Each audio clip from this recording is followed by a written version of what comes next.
والصلاة والسلام على سيد الأنبياء والمرسلين أما بعد فأعوذ بالله من الشيطان الرجيم بسم الله الرحمن الرحيم الحمد لله عز وجل۔ آج ہم نے 21ویں تراویح پڑھنے کا شرف حاصل کیا، جس میں ہم نے سورہ فتح کو مکمل پڑھا۔ اللہ تبارک و تعالی قبول فرمائے۔ سورہ احقاف سے شروع کیا۔ احقاف کا معنی ہے ریت کے ٹیلے۔ یہ قوم عاد کے بارے میں ہے کہ وہ یمن میں آباد تھے، ریت کے ٹیلوں کے درمیان میں۔ تو اللہ تبارک و تعالی نے حضرت ہود علیہ السلام کو ان کی طرف مبعوث فرمایا، تو انہوں نے حضرت ہود علیہ السلام پر ایمان لانے کی بجائے، توحید کو ماننے کی بجائے انکار کیا اور جھٹلایا، تو اللہ تبارک و تعالی نے ان پر عذاب کو نازل فرمایا تنزیل الکتاب من اللہ العظیم من اللہ العزیز الحکیم۔ یہ کتاب اتارنا اللہ عز و جل کہ عزت و حکمت والے کی طرف سے ہے۔ ما خلقنا السماوات والارض وما بینہما، ہم نے نہ بنائے آسمان اور زمین اور جو کچھ ان کے درمیان میں ہے، الا بالحق، مگر حق کے ساتھ، واجل مسمى، ایک مقرر وقت کے لیے۔ یہاں پر اللہ تبارک و تعالی نے ارشاد فرما رہا ہے کہ یہ زمین و آسمان اور جو کچھ بھی ہے یہ میں نے بنایا ہے۔ جب میں نے بنایا ہے تو پھر تمہیں ایمان بھی مجھ پر لانا چاہیے، عبادت بھی میری کرنی چاہیے، تمہیں میرے بندے بن کر رہنا چاہیے۔ اس کا مطلب یہ تو نہیں ہے کہ تمہیں اتنا کچھ عطا فرماؤں پھر بھی تم میری نافرمانی کرو۔ اور آگے اللہ تبارک و تعالی نے ارشاد فرمایا آیت نمبر 14 میں، اللہ تبارک و تعالی نے فرمایا اولئک اصحاب الجنت خالدین فیہا جزاء بما کانوا یعملون۔ چونکہ پیچھے والی آیت میں اللہ تعالی نے فرمایا بے شک جو لوگ کہتے ہیں کہ ہم اللہ پر ایمان لے آئے، پھر انہوں نے استقامت پکڑ لی ہے، ایمان پر ثابت قدم رہے ہیں، جو جیسے بھی حالات آئے ہیں، تو اللہ فرماتا ہے کوئی خوف اور غم نہیں ہوگا، یہ لوگ جنت میں ہمیشہ رہیں گے، یہ ان کے کاموں کی جزا ہے، جنت میں اس لیے رہیں گے۔ آگے اللہ تعالیٰ نے انسان کو والدین کے ساتھ حسن سلوک کا حکم دیا، فرمایا وَوَصَّيْنَا الْإِنسَانَ بِوَالِدَيْهِ إِحْسَانًا، کہ بے شک ہم نے انسان کو حکم دیا ہے اپنے والدین کے ساتھ بھلائی کریں۔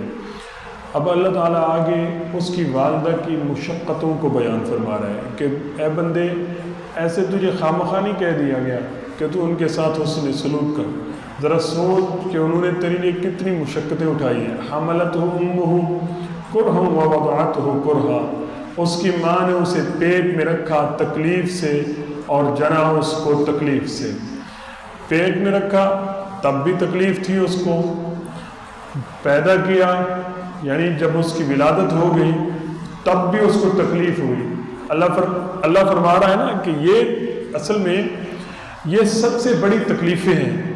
اس کے اندر جب بچہ ماں کے پیٹ میں آ جاتا ہے تو اللہ تعالیٰ ان تکلیفوں کو بیان فرما رہا ہے، فرماتا ہے وَحَمْلُهُ وَفِصَالُهُ 30 شَهْرًا، اور اسے اٹھائے پھرنا اور اس کو دودھ چھڑانا 30 مہینے میں ہے۔ کہ اللہ تعالیٰ اس کی پرورش کو بھی بیان کر رہا ہے کہ اے میرے بندے، تیری ماں نے تیرے لیے کیا کیا نہیں کیا، تیرے باپ نے تیرے لیے کیا کیا نہیں کیا۔ میں ان وجوہات کی بنیاد پر اب تم سے ان کا حق ہے، تقاضا ہے کہ تو ان کے ساتھ اس نے سلوک کر، جیسا کہ ہم نے 15ویں پارے میں بھی پڑھا۔ آگے اللہ تعالیٰ ارشاد فرماتا ہے حَتَّى إِذَا بَلَغَ أَشُدَّهُ وَبَلَغَ 40 سَنَةً، یہاں تک کہ جب اپنے زور کو پہنچا اور 40 برس کا ہوا۔ قال رب اوزعنی، یہ جو حصہ ہے یہ حضرت ابوبکر صدیق رضی اللہ تعالیٰ عنہ کے بارے میں ہے۔ قال رب اوزعنی ان اشکر نعمتک التی انعمت علی وعلی والدی، عرض کی اے میرے رب میرے دل میں ڈال کہ میں تیری نعمت کا شکر کروں جو تو نے مجھ پر، میرے ماں باپ پر کی، اور میں وہ کام کروں جو تجھے پسند آئے، اور میری اولاد میں نیکی رکھ۔ یہ حضرت ابوبکر صدیق رضی اللہ تعالیٰ عنہ کا شرف ہے۔ اس کا عنوان یہ ہے کہ آپ کے حق میں نازل ہوئی۔ آپ نبی علیہ السلام سے عمر میں 2 سال چھوٹے تھے۔ نبی علیہ السلام کے ساتھ انہوں نے حضرت صدیق اکبر رضی اللہ تعالیٰ عنہ نے تجارت کی غرض سے سفر بھی کیا۔ صحبت مصطفیٰ علیہ السلام اعلان نبوت سے پہلے حاصل تھی حضرت ابوبکر صدیق کو۔ فرماتے ہیں نبی علیہ السلام کے ساتھ یا شام کے سفر پر ہم تھے تو آپ صلی اللہ تعالیٰ علیہ وآلہ وسلم راستے میں ایک جگہ قافلہ رکا تو ایک درخت کے نیچے جا کر آپ تشریف فرما ہوئے۔ جب آپ تشریف فرما ہوئے تو میں اسی اثنا میں ایک راہب کے پاس، ساتھ ہی ایک راہب رہتا تھا، عیسائیوں کا یوں سمجھ لیں جیسے ہمارے ہاں عالم ہوتے ہیں، ان کا اسی طرح کا ایک عالم تھا، تو اس کے پاس میں چلا گیا۔ تو میں جب اس کے پاس گیا تو اس نے دیکھا کہ درخت کے نیچے ایک شخص بیٹھا ہوا ہے، بیری کے درخت کے نیچے۔ تو اس نے پوچھا کہ یہ کون ہے جو درخت کے نیچے بیٹھے؟ حضرت ابوبکر صدیق فرما رہے ہیں مجھ سے پوچھا تو میں نے کہا یہ محمد صلی اللہ علیہ وآلہ وسلم ہے۔ تو وہ کہنے لگا کہ مجھے اللہ کی قسم، یہ جن کا آپ نام لے رہے ہیں محمد بن عبداللہ عبد المطلب کے پوتے، میں قسم کھا کے کہتا ہوں یہ اللہ کے نبی ہیں اور یہ اللہ تعالیٰ کے آخری نبی ہیں۔ حضرت عیسیٰ علیہ السلام کے بعد اس درخت کے نیچے آج تک کوئی نہیں بیٹھا، آج یہ بیٹھ رہے ہیں، اور یہ ان کی نشانی ہے کہ اس درخت کے نیچے عیسیٰ کے بعد جو بیٹھے گا وہ اللہ کا آخری نبی ہوگا۔ تو حضرت ابوبکر صدیق رضی اللہ تعالیٰ عنہ نے جب اس سے نبی علیہ السلام کی نبوت کے بارے میں سن لیا تو حضرت ابوبکر صدیق نے اپنے آپ پہ لازم کر لیا کہ اب آقا علیہ السلام کے ساتھ ہمیشہ رہنا ہے۔ اب وہ جو تھوڑا بہت ٹائم ادھر ادھر گزر جاتا تھا دیگر مصروفیات میں، وہ بھی اب آقا علیہ السلام کے ساتھ گزارنا ہے۔ تو اب حضرت ابوبکر صدیق رضی اللہ تعالیٰ عنہ نے آقا علیہ السلام کے ساتھ اپنی بقیہ زندگی گزارنا شروع کر دی۔ میرے آقا علیہ السلام کی عمر مبارک 40 سال تھی اور حضرت ابوبکر صدیق رضی اللہ تعالیٰ عنہ کی 38 سال تھی۔ تو آقا علیہ السلام نے اعلان نبوت فرمایا، حضرت ابوبکر صدیق رضی اللہ تعالیٰ عنہ مردوں میں سب سے پہلے ایمان لانے والے بنے۔ اب ہے نا کہ اللہ تو نے جو مجھ پر انعام کیا اور میرے والدین پر انعام کیا اور میری اولاد میں نیکی کو رکھ، اس دعا کو اللہ تعالیٰ نے قبول فرمایا ہے۔ وہ کیسے قبول فرمایا ہے؟ پھر آپ کے والد گرامی حضرت ابو قحافہ رضی اللہ تعالیٰ عنہ وہ بھی ایمان لائے، آپ کی والدہ بھی ایمان لائی، اور پھر ام المومنین حضرت عائشہ الصدیقہ رضی اللہ تعالیٰ عنہ جیسی بیٹی اللہ تعالیٰ نے آپ کو عطا فرمائی۔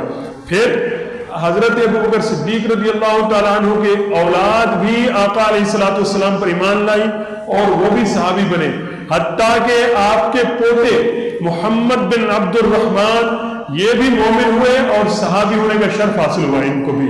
اس طرح اللہ تبارک و تعالیٰ نے حضرت ابوبکر صدیق رضی اللہ تعالیٰ عنہ کی دعا کو قبول فرمایا کہ آپ کی ساری بیٹیاں بھی صحابیہ، اور پھر حضرت عائشہ ام المومنین اور آپ کے تمام بیٹے بھی جو ہیں وہ صحابی رسول بنے اور آپ کے پوتے بھی صحابی رسول بنے۔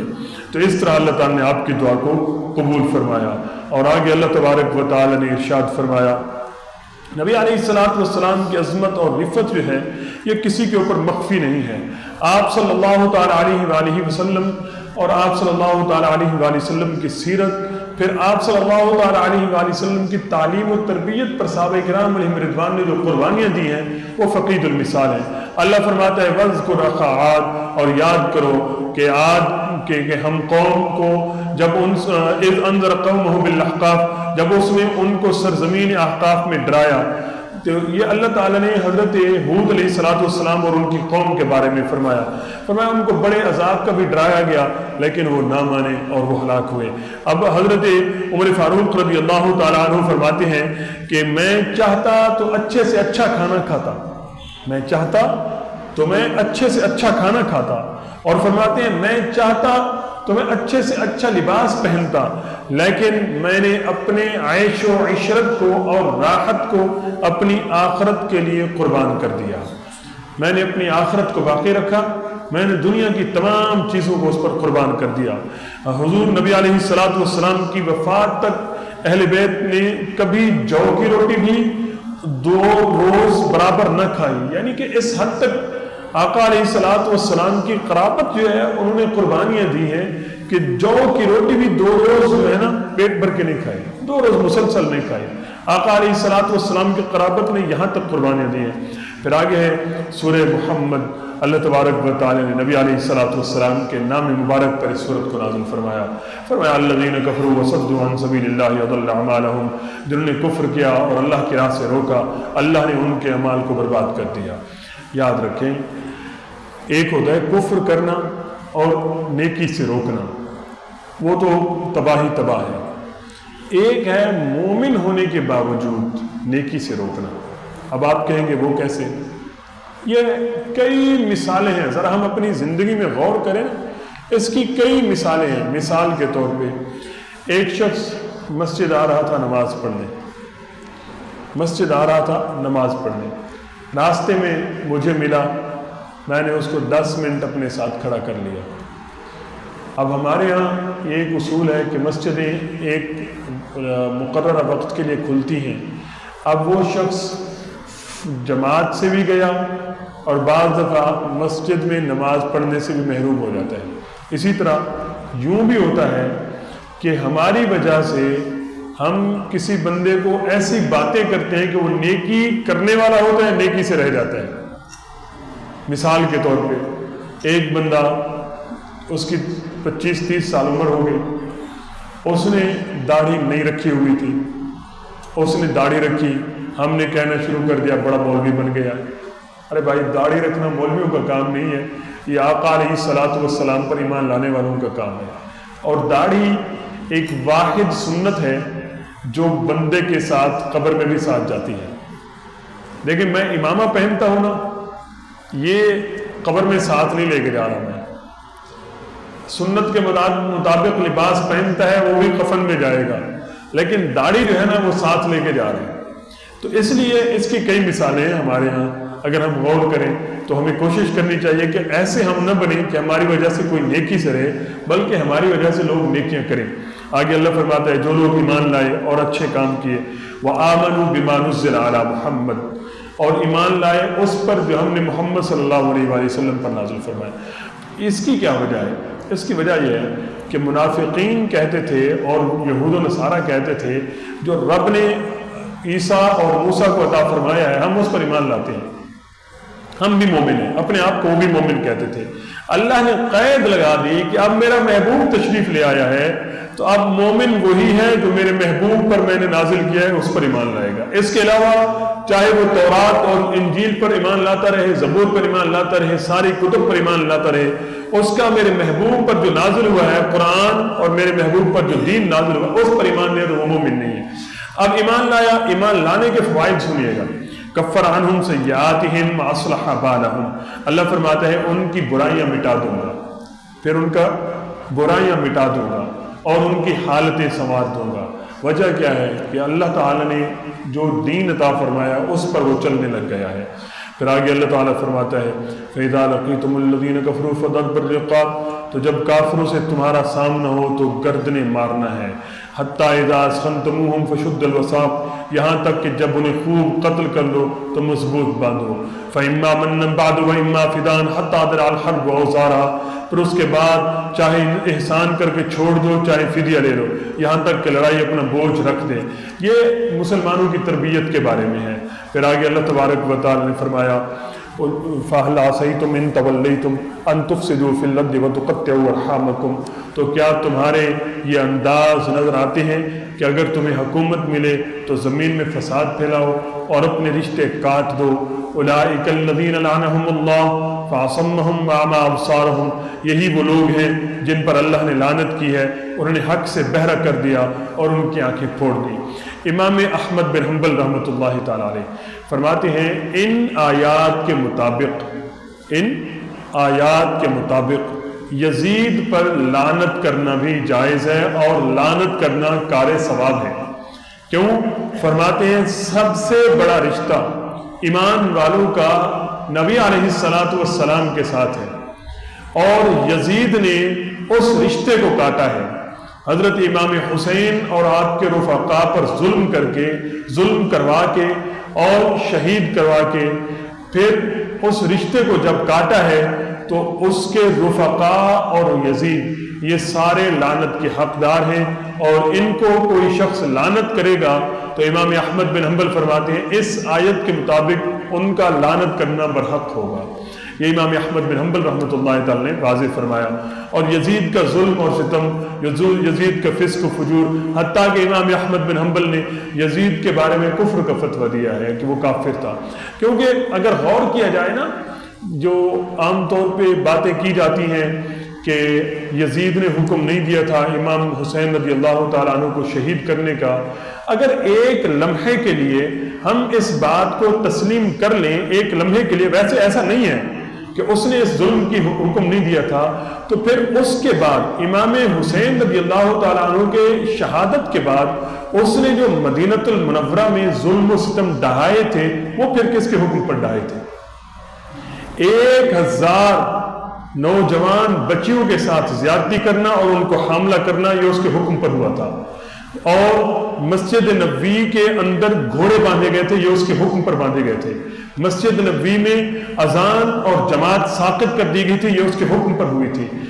دیکھیں، اگر یہ بات غور کی جائے کہ اگر اس نے امام حسین رضی اللہ تعالیٰ عنہ کے اوپر ظلم و ستم کا حکم نہیں دیا تھا تو پھر یہ تو امام حسین کے بعد اس نے ظلم و ستم کیا تھا نا، امام حسین کی شہادت کے بعد ظلم و ستم کروایا تھا، پھر اس کے جو باقی کارنامے ہیں اس کو پھر کہاں ڈالیں گے؟ تو اس لیے اپنی آخرت اور اپنے ایمان کو بچاتے ہوئے جب بھی کوئی بات کرے تو بزرگان دین نے فرمایا اس مسئلے پر مناظرے کا ایک ہی جواب ہے کہ کہہ دو کہ ہم دعا کرتے ہیں کہ اللہ قیامت کے دن ہمارا حشر حسین کے ساتھ کرے، اور اگر تو یزید کا دفاع کرتا ہے تو تیرا حشر یزید کے ساتھ کرے۔ اب تو بھی آمین کہے، ہم بھی آمین کہتے ہیں۔ بزرگان دین فرماتے ہیں کہ وہ شخص مر تو جائے گا، کبھی آمین نہیں کہے گا۔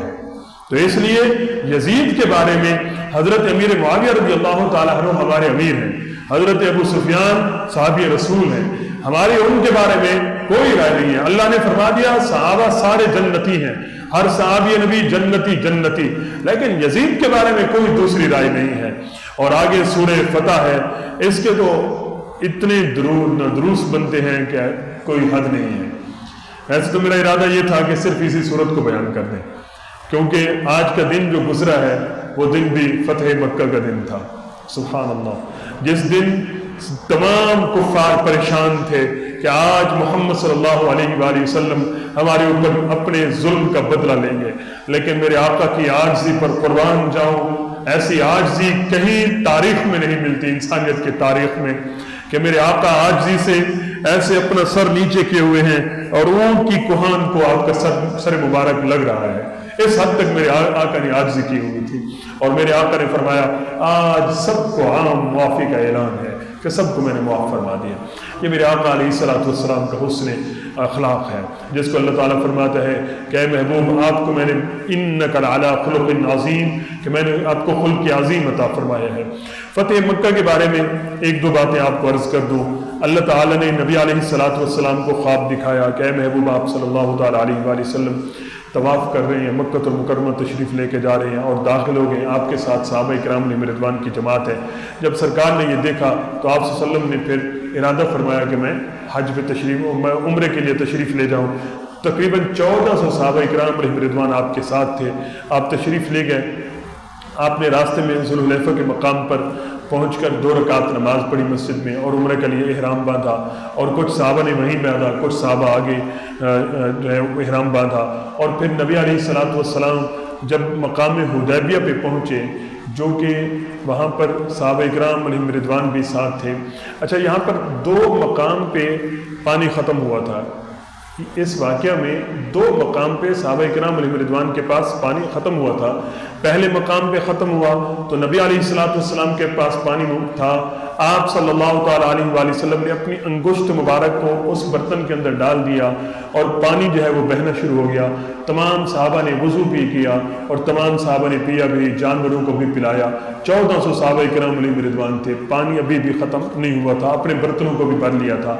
اس پانی کے بارے میں ہے کہ وہ پانی آب زمزم سے بھی افضل تھا، کیونکہ آب زمزم حضرت اسماعیل علیہ السلام کی ایڑیاں مبارک رگڑنے سے زمین سے نکلا تھا، اور یہ پانی جو ہے خود محمد مصطفیٰ صلی اللہ تعالیٰ علیہ وآلہ وسلم کے انگشت مبارک سے نکل رہا تھا. تو اس لیے یہ پانی دنیا کے تمام پانیوں سے افضل ہے، آب زمزم سے بھی افضل تھا. اور پھر اللہ تبارک و تعالیٰ نے، میں بات کو مختصر کرتا ہوں کہ جب حدیبیہ کے مقام پر تھے، وہاں میرے آقا علیہ السلام نے کنویں کے اندر کلی مبارک فرمائی، تو اللہ تبارک و تعالیٰ نے اس کو بھی پانی سے بھر دیا. پھر کفار نے ارادہ کر لیا تھا کہ ہم جنگ کرتے ہیں، تو نبی علیہ السلام وہی رک گئے. آپ صلی اللہ تعالیٰ علیہ وآلہ وسلم کی جاسوسی کے لیے انہوں نے عروہ بن مسعود ثقفی کو بھیجا تھا، جو کہ مالدار تھا، اور اس نے دیکھا کہ محمد صلی اللہ علیہ وآلہ وسلم کلی کرتے ہیں تو ان کے غلام جو ہیں وہ پانی بھی اپنے چہروں پر مل رہے ہیں، ان کا لعاب دہن تھوکتے ہیں تو بھی اپنے چہروں پر مل رہے ہیں. ایسے لگتا ہے کہ جیسے اس کے لیے بھی یہ ایک دوسرے کو قتل کر دیں گے. جب وہ واپس گیا، اس نے کہا میں ایک ایسی قوم کو دیکھ کے آ رہا ہوں کہ تم ان کا مقابلہ نہیں کر سکتے، اگر تم نے ان کے ساتھ جنگ کی تو تم ہار جاؤ گے. اس نے کہا میں فارس اور روم کے بادشاہوں کو بھی دیکھ چکا ہوں، ان کے غلام بھی اتنے احترام اور اتنی قربانیاں دینے کے لیے تیار نہیں ہوتے جتنے محمد صلی اللہ علیہ وآلہ وسلم کے ہیں. تو پھر وہ لوگ صلح کی طرف آئے تھے، پھر صلح ہوئی، اور کیونکہ کل کا دن حضرت علی کا دن ہے تو آخری بات حضرت علی کے بارے میں، حضرت علی نے لکھ دیا محمد الرسول اللہ، آقا علیہ السلام کا نام. تو نبی علیہ السلام کا جب یہ نام لکھا گیا تو کفار کو چڑھ گئی کہ ہماری تو جنگ بھی رسول اللہ پر ہے، محمد تو ان کا نام بچپن سے ہے، جنگ ہی رسول اللہ پر ہے، ہمارا اختلاف رسول اللہ ہونے پر ہے، تو یہ کیوں لکھا گیا؟ نبی علیہ السلام نے فرمایا اے علی اس کو کراس کر دیجئے. حضرت علی نے عرض کی یا رسول اللہ صلی اللہ علیہ وسلم میں اس کو کراس نہیں کر سکتا. علی کے اندر یہ جرت نہیں ہے کہ علی رسول اللہ کو کراس کریں. تو نبی علیہ السلام نے خود اپنے دفت مبارک سے کراس کیا تھا. تو یہ دیکھیں حضرت علی رضی اللہ تعالیٰ عنہ کی نبی علیہ السلام کے ساتھ محبت اور عقیدت.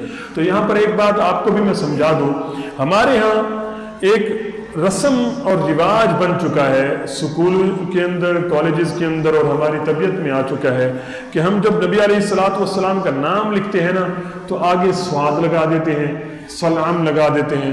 تو یہ لگانا شرعاً جائز نہیں ہے. پورا صلی اللہ علیہ وآلہ وسلم یا صلی اللہ علیہ وآلہ وسلم علیہ السلام لکھا کریں. ایک تو گناہ نہیں ہوگا، دوسرا جب تک وہ لکھا رہے گا، جب تک وہ اس کاغذ پر لکھا رہے گا، اس لکھے رہنے کو فرشتے پڑھتے ہیں تو اس کا ثواب ملتا رہے گا. تو اس لیے جب بھی لکھیں پورا درود پاک لکھا کریں. اور اسی سورت کے اندر جو آیت ہے لقد صدق اللہ رسولہ الرؤیا بالحق، یہ پوری آیت جو ہے جو شخص اس کو کثرت سے پڑھے انشاءاللہ عز و جل اس کو در مصطفیٰ علیہ السلام کی حاضری نصیب ہوگی. اللہ تعالیٰ کی بارگاہ میں دعا ہے کہ اللہ تعالیٰ قبول فرمائے. آمین بجاہ خاتم النبیین صلی اللہ علیہ وآلہ وسلم.